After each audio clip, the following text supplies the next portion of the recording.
युगराल की बात सुनकर ध्रुव मुस्कुराने लगा, जिसके बाद उसने सायरा के खूबसूरत को देखकर सवाल किया, सारा, एक बात और थी जो मैं मुझसे पूछना चाहता था। क्या तुम पता लगा सकती हो तुम्हारे नीलामी घर में ऐसी कोई चीज है जिससे अंदरूनी शक्ति बढ़ाई जा सके? इस पर सायरा एक पल के लिए तो हैरान रह गई। इसके बाद उसने थोड़ा परेशान होते हुए कहा, अंदरूनी शक्ति बढ़ाना वो तो सिर्फ बहुत ही खास चीजों से हो सकता है। रुको, मैं चेक करती हूँ। इतना कहकर सायरा पीछे मुड़ी, एक मोटी किताब निकालने के लिए शेल्फ के पास गई। अगले कुछ पलों तक वो किताब ढूंढती रही। फिर जैसे ही सायरा को वो किताब मिल गई जिसकी उसे तलाश थी, तो वो मुड़कर वापस ध्रुव और युगराल के पास आने लगी। उसके हाथ में फिलहाल एक बहुत ही मोटी किताब थी, जिसे खोलकर उसने ध्रुव के सामने पढ़ना शुरू कर दिया। फिर उस किताब में काफी ढूंढने के बाद सायरा ने अपना सर हिलाते हुए ध्रुव से कहा, माफ करना ध्रुव, जैसा कि मैंने कहा था, अंदरूनी शक्तियां बढ़ाने वाली चीजें बहुत ही खास चीजें हैं और इसलिए उनका मिलना बहुत ज्यादा मुश्किल है। मैंने पिछले 1 साल में इस नीलामी घर की खरीदी हुई चीजों के बारे में देखा है, लेकिन मुझे यहाँ कुछ भी काम का नहीं मिला। वहीं सायरा का जवाब सुनकर ध्रुव के चेहरे पर काफी मायूसी छा गई और इसी मायूसी के चलते उसने अपना सर नीचे कर लिया। उसके सामने बैठी सायरा ने जैसे ही ध्रुव को इस हाल में देखा तो वो भी थोड़ा मायूस हो गई, लेकिन उस बेचारी के पास ध्रुव की मदद करने का कोई तरीका ही नहीं था। उसके बाद वक्त धीरे धीरे गुजरता गया और जैसे 10 मिनट खत्म होने वाले थे, लकी हांफते हुए कमरे के अंदर आया। फिर उसने हड़बड़ाते लड़खड़ाते कदमों से टेबल पर बहुत ध्यान से कुछ हरे रंग के डिब्बे रखे और युगराल की तरफ मुड़कर इज्जत भरी आवाज में कहा, सर, यह है वो दवा का सामान जो आपने मंगवाया था। ये सारे डब्बे बहुत अच्छी तरीके से संभाल कर रखे गए हैं। और हरे रंग के डब्बों को देखकर युगराल के चेहरे पर खुशी झलकने लगी, लेकिन फिर उसने सभी डब्बों को बारी बारी से खोलते हुए उन्हें ध्रुव की तरफ धकेलते हुए कहा, जरा देखो तो लड़के, ये दवाएं सही भी है या नहीं। वहीं युगराल की बात सुनकर ध्रुव ने ध्यान से वो हरे रंग के डब्बे खोलकर उनके अंदर भरे सामान को गौर से देखा और फिर अपना सिर लोमान और लकी की तरफ करते हुए कहा, हाँ, ये सामान ठीक है, बल्कि ये सामान तो काफी अच्छी तरह से संभाल कर रखा गया है। ध्रुव की बात सुनते युगराल ने एक राहत की सांस लेते हुए कहा, चलो ये तो अच्छी बात है। इतना कहकर वो पलटकर लोमान को देखने लगा और फिर युगराल ने हल्की ऊंची आवाज में उससे कहा, तो भागो यहां से, इस लड़की के सौदा करने का तरीका मुझे बहुत पसंद आया। जाओ और जाकर ताबिश से कहो कि इसे जल्द से जल्द इस नीलामी घर की देखरेख सौंप दे। वहीं युगराल की ये बात सुनते हुए लोमान के चेहरे पर हल्की नाराजगी झलकने लगी, जिसके बाद वो अपना सिर हिलाते हुए लकी को लेकर उस कमरे से बाहर चला गया। तभी युगराल ने मुस्कुराते हुए ध्रुव से सवाल किया, अब जो हमारी जरूरत का सामान हमें मिल ही गया है, तो क्या हम अब यहाँ से चले? युगराल की बात सुनकर ध्रुव ने मजबूरी में अपना सिर हिलाया और फिर वो पलटकर सायरा को अलविदा कहने ही वाला था कि तभी अचानक से कमरे में एक नौकरानी हड़बड़ाते हुए अंदर आई और उसने सायरा से कहा, सायरा जी, लारा जयान किसी जरूरी चीज को लेकर आपसे मिलना चाहती है। और फिर जैसे ही उस नौकरानी के मुंह से ये 2 लफ्ज निकले तो ध्रुव अचानक से दंग रह गया। उसके बाद उसके चेहरे पर ढेर सारा गुस्सा छाने लगा, जिसके साथ उसने मन ही मन सोचा, लारा जयान। वहीं उस नौकरानी की बात सुनकर सायरा भी थोड़ा हैरान हो गई। फिर उसने तुरंत ही ध्रुव की तरफ नजर करते हुए देखा कि उसके चेहरे पर एक अजीब सा गुस्सा और अजीब सी मायूसी छा गई थी। ये देखकर सायरा ने मजबूरी में अपना सर हिलाते हुए उस नौकरानी से कहा, लारा जयान मुझसे मिलना चाहती है? इस पर उस नौकरानी ने इज्जत भरी आवाज में जवाब देते हुए कहा, जी हाँ। और उस नौकरानी का जवाब सुनकर सायरा के चेहरे पर हल्की घबराहट दिखाई देने लगी, जिसके साथ उसने कहा, लेकिन वो मुझसे क्यों मिलना चाहती है? ऐसी क्या जरूरत पड़ गई उसे? इतना कहकर सायरा ने ध्रुव की तरफ देखकर उससे माफी मांगते हुए कहा, मुझे माफ करना ध्रुव, लेकिन इसके पहले कि वो अपनी बात पूरी कर पाती, ध्रुव ने अपना हाथ दिखाते हुए उससे कहा, मैं समझता हूँ सायरा, ये तुम्हारा काम है, वो तुमसे यहाँ मिलने के लिए आई है, इसमें तुम्हारी गलती थोड़ी ना है। वहीं ध्रुव का जवाब सुनकर सायरा ने ध्रुव से आगे कहा, मैं जानती हूँ कि तुम मुझसे मिलना नहीं चाहते, इसलिए कुछ देर यहीं इंतजार करो और मैं बाहर जाकर पता करके आती हूँ कि आखिर वो मुझसे मिलना क्यों चाहती है। उसके बाद मैं तुम दोनों को बाहर तक छोड़ने चलती हूँ। और सायरा की बात सुनकर ध्रुव एक पल के लिए कुछ सोचने लगा, जिसके बाद उसने अपना सिर हिलाते हुए कहा, ठीक है, अगर तुम ऐसा ही ठीक समझो तो। ध्रुव जानता था कि वो फिलहाल लारा से मिलना नहीं चाहता था और इसलिए वो सायरा की बात मानने के लिए राजी हो गया। फिर जैसे ही सायरा ने देखा कि ध्रुव उसकी बात मानने के लिए राजी हो गया था, तो उसने एक राहत की सांस ली। उसके बाद उसने नौकरानी को दोनों का अच्छी तरह ख्याल रखने को कहा और ऐसा करते ही सायरा तुरंत उस कमरे से बाहर चली गई। फिर जैसे ही सायरा कमरे का दरवाजा बंद करके कमरे से बाहर गई, तो युगराल ने बर्फ से ढका चाय का प्याला हाथ में लेकर ध्रुव से सवाल किया, क्या तुम्हारी लारा जयान से कोई दुश्मनी है? इस पर ध्रुव ने धीरे से अपना सर हिलाते हुए युगराल को जवाब दिया, हाँ। और ध्रुव का जवाब सुनते युगराल एक पल के लिए कुछ सोचने लगा, जिसके बाद उसने हैरान होते हुए तुरंत ध्रुव से आगे कहा, कहीं ऐसा तो नहीं कि अंबर दल से तुम्हारी दुश्मनी के पीछे लारा जयान का ही हाथ है? लेकिन ध्रुव ने युगराल की इस बात का कोई जवाब नहीं दिया और वो चुपचाप अपनी चाय पीने लगा। वहीं ध्रुव के इस अंदाज को देखकर युगराल को अपने सवाल का जवाब मिल गया, जिसके बाद उसने अपना सर हिलाते हुए इस बात को समझा। दरअसल युगराल अब समझ गया था कि आखिर ध्रुव अंबर दल के पास जाना क्यों चाह रहा था, लेकिन फिर भी उसके दिमाग में ये सवाल घूम रहा था कि आखिर लारा जयान ने ऐसा क्या कर दिया कि ध्रुव उससे इतना ज्यादा नाराज हो गया था। क्योंकि युगराल अब तक अच्छी तरीके से समझ गया था कि ध्रुव एक बहुत ही समझदार लड़का था, लेकिन लारा की दुश्मनी ने इस समझदार लड़के को भी अंबर दल जैसे ताकतवर दल के खिलाफ खड़े होने पर मजबूर कर दिया था। जाहिर सी बात है कि वुहान साम्राज्य में रहकर अंबर दल के खिलाफ होना एक बहुत ही बड़ी बेवकूफी का काम था और ये बात युगराल अच्छी तरीके से जानता था। लेकिन फिर भी युगराल ने इस बारे में ध्रुव से कुछ और बात नहीं की, बल्कि उसने तो अचानक से ध्रुव की बात पर कुछ सोचते हुए कहा, बस एक बात बताओ ध्रुव, तुम्हें अंदरूनी शक्तियों को बढ़ाने की जरूरत क्यों पड़ गई? और ये सवाल सुनकर ध्रुव के चेहरे पर अचानक से हल्की सी झिझक दिखाई देने लगी, लेकिन फिर उसने तुरंत अपनी झिझक पर काबू पाते हुए चाय की चुस्की लेकर धीमी आवाज में कहा, वो क्या है कि जब पिछली बार मैंने शौर्य कमल की रोशनी का इस्तेमाल किया था तब वही ध्रुव का जवाब पूरा सुने बिना युगराल समझ गया कि ध्रुव क्यों अपनी अंदरूनी शक्तियां बढ़ाना चाह रहा था, और इसलिए उसने अपना सर हिलाते हुए कहा, अच्छा मैं समझ गया। वैसे वो रोशनी तो सच में बहुत खतरनाक थी। जाहिर सी बात है कि उस रोशनी ने ही तुम्हारे शरीर की अंदरूनी शक्तियों को खत्म कर दिया होगा। युगराल भी अच्छे से जानता था कि शौर्य कमल की दिव्य रोशनी जैसे ताकतवर हमले के बाद ध्रुव के शरीर में अंदरूनी शक्तियों की कमी काफी हो गई होगी, और इस बात को समझते हुए उसने ध्रुव की तरफ देखकर उससे परेशानी में सवाल किया, लेकिन क्या तुम्हारी अंदरूनी शक्ति काफी ज्यादा कम हो गई है? मगर इस सवाल पर ध्रुव अपने चेहरे पर जरा भी परेशानी लेकर नहीं आ सकता था, और इसलिए उसने अपने दिल की धड़कनों को काबू करते हुए युगराल को जवाब दिया, नहीं बहुत ज्यादा तो कम नहीं हुई है, लेकिन मेरे ख्याल से आप भी इस बात को जानते हैं कि ये कोई मामूली सा जख्म तो नहीं है कि जल्द से जल्द पूरी तरह से ठीक हो जाए, और इसलिए मैं फिलहाल ऐसी चीजों की तलाश में हूँ जिससे मेरी अंदरूनी शक्तियां जल्द से जल्द वापस आ जाए। वहीं ध्रुव के इस अजीब से जवाब को सुनकर युगराल ने ध्रुव के चेहरे को थोड़ा गौर से देखने की कोशिश की, लेकिन फिर जब उसे ध्रुव के चेहरे पर जरा भी परेशानी नजर नहीं आई तो उसने अपना सर हिलाते हुए चाय के दूसरे प्याले की तरफ देखा जो नौकरानी ने उसके लिए तैयार कर दिया था। उसके बाद युगराल ने ध्रुव से आगे कुछ नहीं कहा और वो अपना ध्यान चाय पीने में लगाने लगा, लेकिन ध्रुव ने अपनी चोरी की नजर से देखा कि युगराल का ध्यान अब चाय पीने पर चला गया था। इसलिए ध्रुव ने मनी मन एक राहत की सांस ली और फिर वो भी चाय पीने लगा।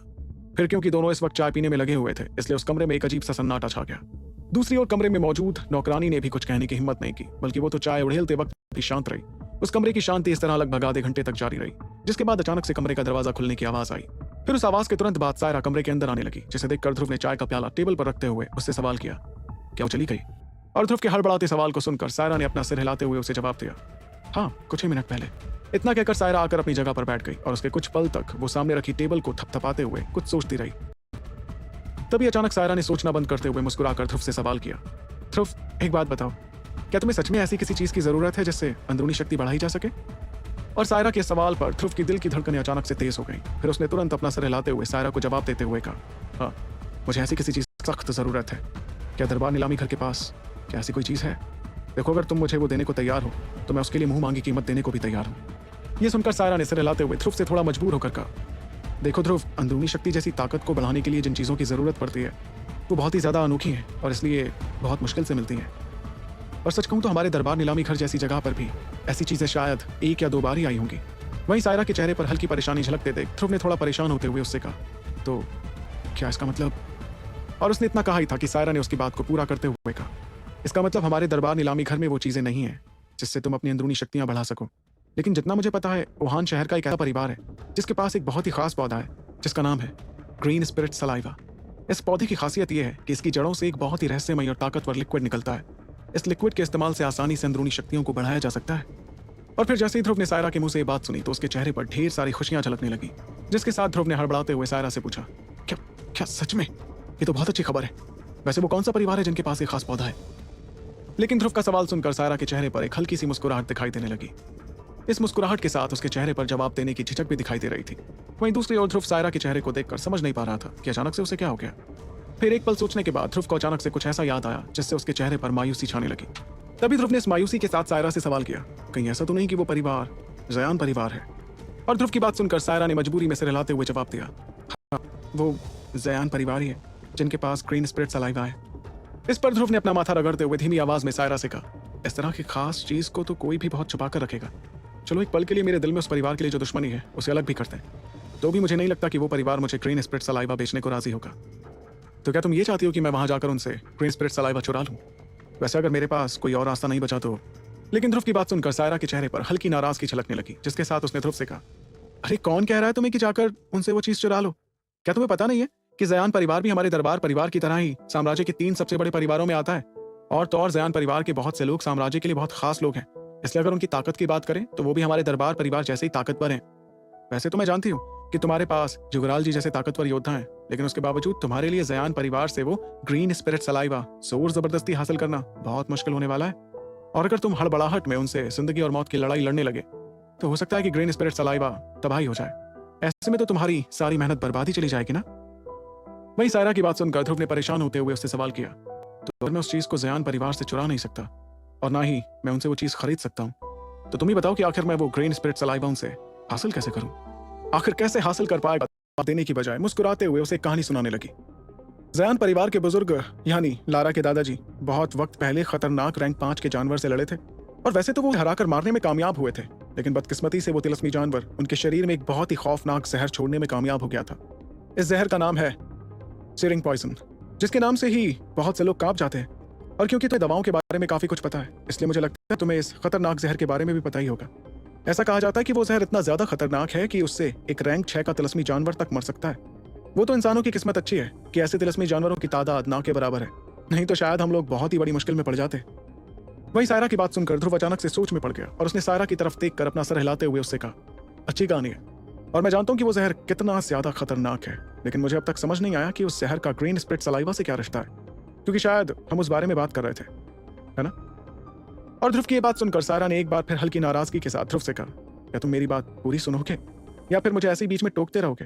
हाँ तो सुनो, पिछले कुछ सालों तक लारा के दादाजी अपने ढेर सारी शक्तियों का इस्तेमाल कर उस जहर को दबाते रहे, लेकिन जैसे जैसे वो बूढ़े होते जा रहे थे तो उनकी शक्तियां कमजोर होती जा रही थी और इस वजह से वो जहर और ज्यादा ताकतवर होता गया।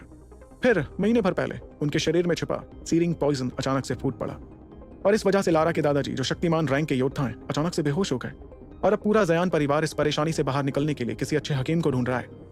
इस पर ध्रुव ने थोड़ा हैरान होते हुए सायरा से कहा, अच्छे हकीम को ढूंढ रहा है? क्या मतलब है तुम्हारा?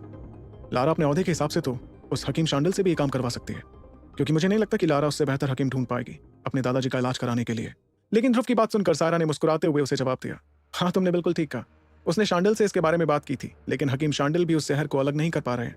ये जहर बहुत ही खतरनाक जहर है और इसलिए ये हड्डियों के अंदर छुप कर बैठा रहता है, इसलिए हकीम शांडिल की बनाई कोई भी दवा वहां तक पहुंचकर उस जहर को निकाल ही नहीं पा रही है। वहीं सायरा की बात सुनकर ध्रुव एक पल के लिए तो हैरान हो गया और उसने इस हैरानी में कहा, क्या हकीम शांडिल के पास भी इस जहर का इलाज नहीं है? तभी ध्रुव की इस हैरानी को देखकर सायरा ने उसे जवाब देते हुए कहा, हाँ शांडिल वो जहर नहीं निकाल पाया, लेकिन इसके बावजूद उसे एक तरीका पता है जिससे वो सीरिंग पॉइजन लारा के दादाजी के शरीर से निकल सके, और वो तरीका है किसी रोशनी को लारा के दादा के शरीर में भेजना और उसके तापमान का इस्तेमाल कर उस जहर को जला देना। लेकिन उनकी बदकिस्मती से ये काम सिर्फ एक खास रोशनी ही कर सकती है और वो रोशनी है दिव्य रोशनी। यही वजह है कि जयान परिवार एक बहुत ऊंची रकम चुकाने को भी तैयार है उन हकीमों के लिए जिनके पास दिव्य रोशनी है, लेकिन बेचारों की किस्मत है कि अब तक कोई भी हकीम कुछ भी नहीं उखाड़ पाए, इसलिए अब वो लोग दरबार नीलामी घर को ग्रीन स्प्रिट सलाइवा देने को तैयार हैं, एक ऐसे हकीम को ढूंढने के लिए जो दादाजी के शरीर से जहर निकाल दे। लेकिन ऐसा नहीं है कि सिर्फ हमें ही इस बारे में पता है, बल्कि ग्रीन स्पिरिट सलाइवा के लालच में बहुत से हकीम वहां जाकर नाकाम होकर लौट रहे हैं। इसलिए मुझे लगता है कि तुम्हें भी वहां जाकर उस जहर को निकालने की कोशिश करनी चाहिए। और वैसे भी लारा के दादाजी का उससे रिश्ता थोड़ा कमजोर हो चुका है और तुम अच्छे से जानते हो कि इसकी वजह क्या है। 3 साल पहले जो लारा ने किया था उस वजह से उसके दादाजी गुस्से में उसे घर से बाहर निकाल चुके थे, लेकिन फिर लारा के पिता उसे वापस जयान महल में ले आए थे। सायरा के मुंह से यह बात सुनकर ध्रुव काफी परेशान लगने लगा। फिर अचानक से वो किसी गहरी सोच में पड़ गया और सोचते हुए उसने सामने रखी टेबल पर अपनी उंगलियां थपथपाना शुरू कर दिया। लेकिन ध्रुव को इस सोच में पड़ा देख सायरा के चेहरे पर हल्की घबराहट दिखाई देने लगी, और उसकी घबराहट की वजह यह थी कि इतने सालों से लारा के दादाजी ने दरबार परिवार के साथ बहुत अच्छे रिश्ते बनाकर रखे थे, लेकिन अब अगर वो मर जाते हैं तो ना जाने जयान परिवार और दरबार परिवार के रिश्तों में कहीं कोई बदलाव ना आ जाए, क्योंकि इससे दरबार परिवार को बहुत नुकसान झेलना पड़ सकता था। वैसे तो मनी मन सायरा का मानना था कि ध्रुव अपनी शक्तियों की मदद से लारा के दादाजी के शरीर से वो सीरिंग पॉइजन नहीं निकाल पाएगा, और इसकी सबसे बड़ी वजह यह थी कि उसे ये बिल्कुल नहीं लग रहा था कि ध्रुव के पास दिव्य रोशनी जैसी ताकतवर चीज भी हो सकती थी। लेकिन इसके बावजूद सायरा ने ध्रुव को यह सब इसलिए बताया क्योंकि वो जानती थी कि ध्रुव के रहस्यमयी टीचर एक बहुत ताकतवर हकीम थे, और सायरा की कोशिश ये थी कि ग्रीन स्पिरिट सलाइवा के लालच में शायद ध्रुव जहर निकालने के लिए अपने टीचर की मदद मांगे। सायरा ने मैसोडोरिया में अच्छे से देखा था कि ध्रुव का टीचर कितना ताकतवर था, और इसलिए उसे लगा कि हो सकता है कि ध्रुव का रहस्यमयी टीचर उस जहर को निकालने में कामयाब हो जाए, जिससे लारा के दादाजी की जान बच सके। दूसरी ओर सायरा की बात सुनने के बाद ध्रुव काफी देर तक चुप बैठा रहा। उसके बाद उसने कुछ सोचते हुए धीमी आवाज में कहा, वैसे तो मैंने कभी ऐसा कोई काम करने की कोशिश भी नहीं की है, लेकिन जिस तरह शांडिल ने तरीका बताया है उस हिसाब से तो मैं इस काम में बहुत खतरा समझ रहा हूँ। मेरा मतलब है कि दिव्य रोशनी को किसी इंसान के शरीर के अंदर भेजना खतरे से खाली नहीं होगा, क्योंकि अगर लारा के दादाजी के शरीर में जाते ही दिव्य रोशनी थोड़ी भी बेकाबू हुई तो लारा के दादाजी एक झटके में जलकर राख बन जाएंगे। लेकिन इस खतरे के बावजूद तुम चाहती हो कि मैं वहां जाकर उस जहर को निकालने की कोशिश करूं। शायद तुम भूल रही हो कि लारा की मौजूदगी में मैं अपने गुस्से पर काबू नहीं कर पाता। ये सुनकर सायरा ने मुस्कुराते हुए अपना सिर हिलाया और फिर ध्रुव से कहा, हाँ मैं जानती हूँ कि बहुत ही खतरे भरा काम है, लेकिन जयान परिवार के पास और कोई रास्ता ही नहीं है। अगर वो एक खतरा उठाने को राजी नहीं हुए फिर तो लारा के दादाजी के बचने की कोई उम्मीद ही नहीं है। वैसे क्या तुम जाकर कोशिश करना चाहोगे? ध्रुव की बात सुनकर सायरा को ऐसा लगा कि शायद ध्रुव उस काम के लिए राजी हो जाए, और इस बात से सायरा के चेहरे पर थोड़ी खुशी झलकने लगी थी। इस खुशी की वजह यह थी कि सायरा को पता था कि अगर ध्रुव इस काम के लिए राजी हुआ तो उसके रहस्यमयी टीचर जरूर ध्रुव की मदद करेंगे उस जहर को बाहर निकालने में, और अगर ऐसा हुआ तो सच में लारा के दादाजी के जिंदा बचने के चांसेस काफी ज्यादा बढ़ जाएंगे। वहीं सायरा का सवाल सुनकर ध्रुव ने चेहरे पर हल्की परेशानी के साथ उससे कहा, मुझे किसी भी हाल में वो ग्रीन स्पिरिट सलाइवा हासिल करना है। अच्छा जरा मुझे एक बात बताओ, क्या तुम्हारे पास ऐसी कोई खास चीज है जिससे मैं अपना हुलिया बदल सकता हूँ? क्योंकि मुझसे दुश्मनी की वजह से अगर जयान परिवार को पता लग गया कि मैं उनके दादाजी का इलाज करने वाला हूँ तो वो मुझे कभी ऐसा नहीं करने देंगे, और इसकी वजह साफ है कि एक बहुत ही खतरनाक इलाज है जिसे कोई भी नहीं चाहेगा कि उसका दुश्मन करे। और ध्रुव की बात सुनकर सायरा ने भी जल्द से जल्द इस परेशानी के बारे में सोचना शुरू किया और तभी उसने ध्रुव की तरफ देखते हुए कहा, वैसे तो किसी इंसान का हुलिया बदलने के लिए जो चीजें चाहिए होती हैं उन्हें ढूंढना बहुत मुश्किल है, लेकिन किस्मत से हमारे नीलामी घर के पास शायद ऐसी एक चीज जरूर होगी। इतना कहकर सायरा ने पास ही खड़ी नौकरानी को अपने पास बुलाया और फिर उसके कानों में फुसफुसाते हुए उसे वो चीज जल्द से जल्द लाने को कहा। वहीं सायरा की बात सुनते ही उस नौकरानी ने अपना सिर हिलाया और वो तेजी से कमरे के बाहर चली गई।